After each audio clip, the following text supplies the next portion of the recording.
Ja vás zdravím, milí karavanisti Slovenska. Nachádzam sa v kempe nedaleko obce Kuchyňa, Camping Park Karpaty.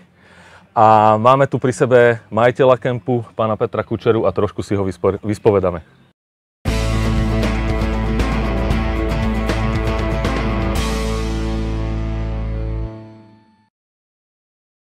Tak, prvé, čo by som sa vás pýtal, keby ste nám povedali niečo k histórii tohto kempu, ako to celé začalo, či ste to po niekom prebrali, alebo ste to celé vybudovali sám. Takže srdečne vás vítam aj ja u nás na Záhorí. Kemping sme vybudovali v podstate na Holej lúke, tu nič predtým neexistovalo, takže vlastne všetky tie komunikačné cesty, tráva, všetko tu vznikalo tak nejakým postupným takým zveľaďovaním a pracovaním. Idea spraviť kemping nám skrsla v hlave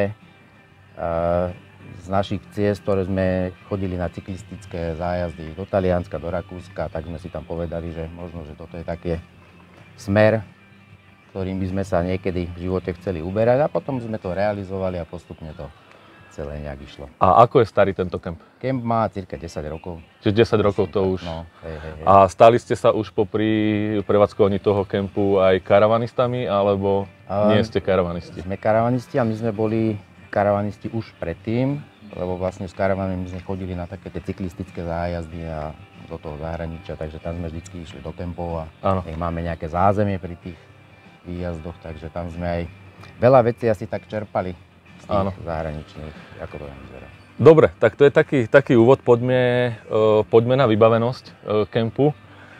Bol som na veckách, čisté, voňavé, hrá tam príjemná relaxačná hudba, za mňa palec hore. Asi je to prerobené teraz nedávno. Ne.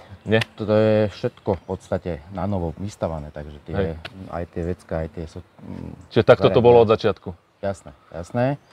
A myslím si, že tie sociálne zariadenia je taký obraz akéhokoľvek kempu, nemyslím len nášho, lebo keď sme pred tými x rokmi otvárali, tak naozaj sa nám stalo, že hlavne tí zahraniční karavanisti ostali pred bránou, išli skontrolovať sociálky, a keď uznali, že sú fajn, čisté, pekné, tak sa ubytovali. Aha, tak to si vás takto oni... To bola vtedy taká asi doba, už teraz to asi je trošku iná, ale v tom čase... Tak už každý predpokladá, že tie sociálky budú na úrovni, aj keď bol som v kempoch, kde to tak nebolo.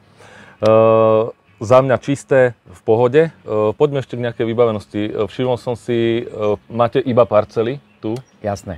My máme, nazval by som to celý kemping rozdelený takým hotelovým spôsobom, ako sú hotely izby, tak my máme tie parcelky, každý si to môže objednať cez našu stránku, čo je podľa mňa taký, že veľmi jednoduché a naozaj netreba na to minúť viac ako 2 minúty svojho času. To svoje miesto, ktoré si zarezervuje, má 100% zarezervované, to znamená, keď príde o 9. večer, o 4. po obede, vždycky si to miesto nájde, lebo jemu dojde taký potvrdzovací formulár o tom celom. A myslím si, že je to také praktické a my ani nechceme to ťahať do nejakých že mega veľkých počtov, aby nám stíhali sociálky, aby nám proste bufety išli bez nejakých takých zbytočných predĺžovaní, takže je to tak nastavené na ten počet ľudí a myslím si, že takto je to asi fajn. Koľko je tu tých parcel? 40. Máme 40 parcel. A to sú všetko pre karavany, alebo sú to aj parcely pre stany? Alebo... Sú parcely časť, kde pre stany, ale tam takisto, keď si niekto s karavanom objedná tú trávnatú plochu, lebo máme dva typy. Jedno sú kombinácia toho kamenia a trávy, a potom druhé parcely sú len trávnaté, čo sú zase ideálne asi pre tie stany. Ale keď niekto chce byť s karavanom na tom trávnatom, nie je problém, lebo tie veľkosti sú zhruba rovnaké. Takže... Tak, elektrika, len aby som vám povedal, všimol som si, že ste na 6 amperových ističoch, nič mi tu nevyhodilo ani tak, takže držia pekne. V podstate však už sa tak trošku otepluje, takže ani není dôvod nejakým spôsobom šťaviť elektriku. Vodu, všimol som si, že tiež máte nejak medzi každými 3 a 4 parcelami, že... Áno, my to máme na striedačku vlastne, že vždy pri jednej parcelke je buď elektrika alebo voda. A takto to ide vlastne po celom kempe, takže nikde není ďalej jak 16 metrov. Áno, ináč to je veľmi dobrá vest, že nemusíte ťahať vodu odniekaďaľ to nosiť v bandaskách. Ja som si aj vyletel dronom. Je tu taká vodná nádrž. Je to nádrž, jazero, alebo čo je to? Je to vodná nádrž. Oni kedysi slúžili na zavlažovanie vlastne tých polí. Potom to celé nejak upadlo, takže zostali len tie nádrže. Je to rybársky revír, dá sa tam kúpať, tam vlastne voda doteká z 2 potokov, takže tá voda sa stále filtruje a odteká preč. A my tu používame paddleboardy, požičiavame paddleboardy, vlastne s tým sme začali, hádam, jak jedný z úplne prvých, tým, že je to taký môj obľúbený športový artikel. A čo vieme od vodohospodárov, tak je to taká jedna z priehrad, ktorá má najkrajšiu panorámu, lebo naozaj to, keď sa človek postaví na tom paddleboardíku a pozrie sa na tie hory, tak to je krásne. A ešte sa vrátim k tej čistote vody, tým, že ona doteká z 2 potokov, tak je naozaj v podstate stále tak filtrovaná, je čistá, takže tam nie je problém s nejakými takými. Takže v lete sa dá kúpať, jasne. Požičiavajú tu paddleboardy, takže určite milovníci nejakých vodných atrakcií, športov si prídu na svoje. Není to ďaleko od kempu, je to fakt, ja neviem, 100 metrov to je? Ani nie, myslím tak necelých 50-70 metrov. Necelých 100 metrov a ste hneď pri nádrži, ak sa mi podarí ten záber urobiť, tak ho uvidíte, že ako to je situované. Celý kemp, mne sa páči celkom, že je situovaný v takom fakt, že lesíku, alebo ako to nazvať, úplne, že v tichom prostredí, není tu nikde na okolí žiadna rušná cesta, takže naozaj je tu úplný kľud. A asi razíte aj tú politiku tohto kempu, že nočný kľud dodržiavate. To je po sociálkach hneď číslo 2 u nás, takže naozaj my už v tých úvodných rokoch, keď sme otvorili a boli teda rôzne tendencie návštevníkov sem chodiť, tak to sme ako veľmi radikálne išli potom a aj dodnes deň radikálne potom ideme, takže to je akože nočný kľud je u mňa alfa omega. Jasné, tak ľudia si chcú oddychnúť, ľudia nechcú počúvať 5 ľudí, ktorí dojde. Takže karavanisti, žiadny party camp toto, úplne tichý kemp, rodiny s deťmi perfektné, ihriska sú tu, deti sa môžu zahrať. Máte tu reštauráciu. Ešte keď môžem skočiť k tomu slovu party. Party určite nie, ale určite tu organizujeme my celé leto koncerty, tak skupín rôznych hudobných žánrov, takže je to také pestré, kde ale vždy o 10. je nočný kľud. Takže my aj napriek tomu, že sú tu koncerty, aj trošku, že sa to tak ľudia pýtali, že ako je to potom s nočným kľudom, o 10:30 je tu ticho. Tak, jak keby sa tu asi nič Áno. Všimol som si tie akcie, vpredu je taký banner, kde je zoznam tých akcií, že čo sa tu deje, aké koncerty, akí ľudia tu vystupujú, lebo je tu také mini pódium. Ja som sa vás aj pýtal, že čo to tu máte, či tu organizujete koncerty alebo tak a potom z toho vysvetlo, že vy ste robili s takou technikou, čo sa týka vystúpení. Kedysi, áno. Takže tie udalosti uvidíte v prestrihu. Poďme na reštauráciu a terasu. Aj varíte, či len pite? Varíme. V takomto, nazval by som to mimosezónnom alebo predsezónnom období.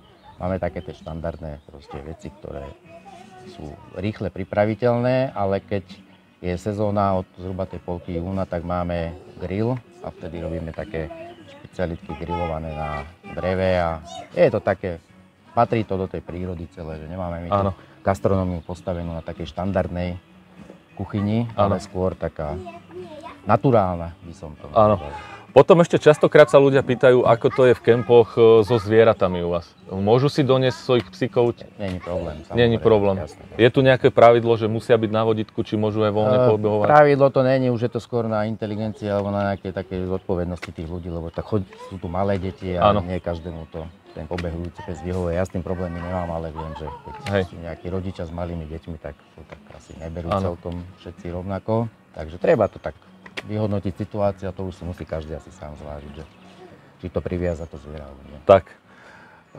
Potom ďalšia otázka. Keď mi niečo pochybí, čo sa týka stravy alebo takýchto vecí, nejaký najbližší obchod alebo supermarket? Obchod máme najbližšie v dedine, to je do kilometra určite. A keď teda naozaj už teda, že dojde čokoľvek, tak v Rohožníku je Tesco a to je 10 minút cesty autom, takže to nie je zase tiež nejaký zásadný problém asi. A ešte čo sa týka vyžitia, už sme si povedali, že ľudia vedia ísť na vodu v tej letnej sezóne. Čo by ste tu ešte im tak dali do povedomia, čo sa tu dá robiť v okolí, alebo... No, úplne, že top u mňa región je to na cyklistiku a dneska teda aj na tie elektrobajky, tak to je akože, to sem chodí kvantum ľudí, lebo naozaj tu tie trasy jednak značkované, turistické, aj tie cyklistické, potom aj tu je veľa zvážnic, ktoré využívajú vlastne pri ťažbe dreva, kde sa dá jazdiť na bicykloch. To je úplná fantázia, proste tu si každý nájde ten svoj terén, či už to je také, že menej vlnité, strmšie, rýchlejšie, takže naozaj tu na cyklistiku, e-bajky a turizmus, to je ako naozaj také, že ideálne. Nie sú tie kopce, nemajú 1000 metrov a viac, že sú také prirodzene sa po nich môže pohybať v podstate ktokoľvek, bez nejaké väčšej námahy. Potom tým, že toto by som povedal, že je taký menší, taký útulný kemp, není to o rozlohe, o masovosti. Z toho vyplýva ale ďalšia vec. Je lepšie sa teda u vás popredu registrovať, alebo ako to tu býva obsadené? Mimo sezóny je to v podstate jedno, ale my preferujeme tú registráciu vopred, lebo my sa trošku aj vieme pripraviť na to, koľko ľudí príde, koľko detí príde, proste vieme si nejak ľudí obsadiť, čo potrebujeme, takže je to určite lepšie. A myslím, že aj pre tých ľudí je to pohodlnejšie. Ako som spomínal, oni sa rezervujú a môžu prísť do tej 9. po 10. kedykoľvek a to miesto stále majú. Áno. A poďme k cenám. Ako ste na tom s cenami na túto sezónu? Ceny na túto sezónu sme dvíhali veľmi mierne a máme to rozdelené na tú mimo hlavnej sezóny ceny a na hlavnú sezónu. Máme to zhruba takto, vychádza nejaký 12 eur mimo sezóny a tam my máme, v cene je parcela, my to nemáme rozdelené, že elektrika, ja neviem, na drobné. Na rozdiel od, myslím, že iných kempov, my sme spravili také, že celý náš cenník sa spočíva zo 6 cien. Takže je to aj pre tých návštevníkov veľmi jednoducho zrátateľné, čo ho čaká, nečaká ich tam žiadne.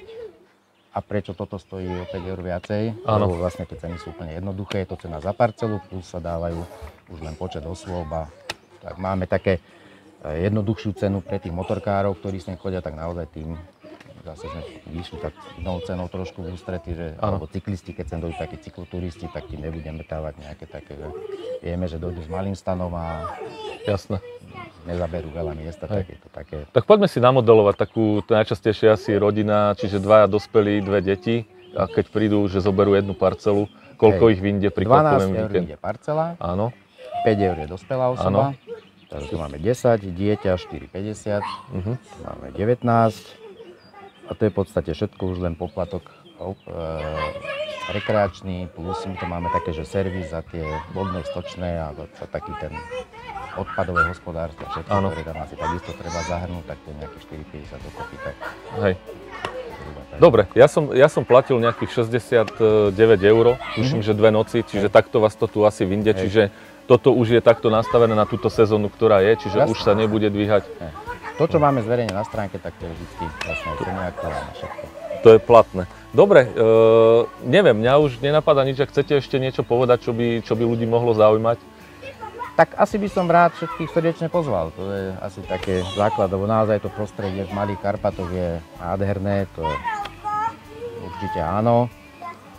A ľudia sú tu príjemní, prívetiví, čo sme sa veľakrát aj stretli s takými návštevníkmi, že boli prekvapení, že v dedine ich pozdravili ľudia, ktorí ich nikdy nevideli, tak je to také asi aj príjemné pre tých návštevníkov. No a už len aby nám sezóna pekne vyšla, dobre počasie bolo a... Presne, aby bolo dobre počasie, lebo tento rok začal tak, že ako sa to nejak vlečie, tie teploty, že už sme zvyknutí v iných rokoch, že už je to úplne niekde inde, ale tak hádam sa dočkame a tá sezóna vypálí. Ja vám prajem teda veľa úspechov, veľa šťastia, nech máte kopec spokojných klientov, nech sa vám darí. A týmto by som toto video ukončil. Pozdravujem všetkých karavanistov na facebookovej stránke Karavanisti Slovenska a prajem každému z nich peknú sezónu. Majte sa, dovidenia. Dovidenia, ďakujem veľmi pekne.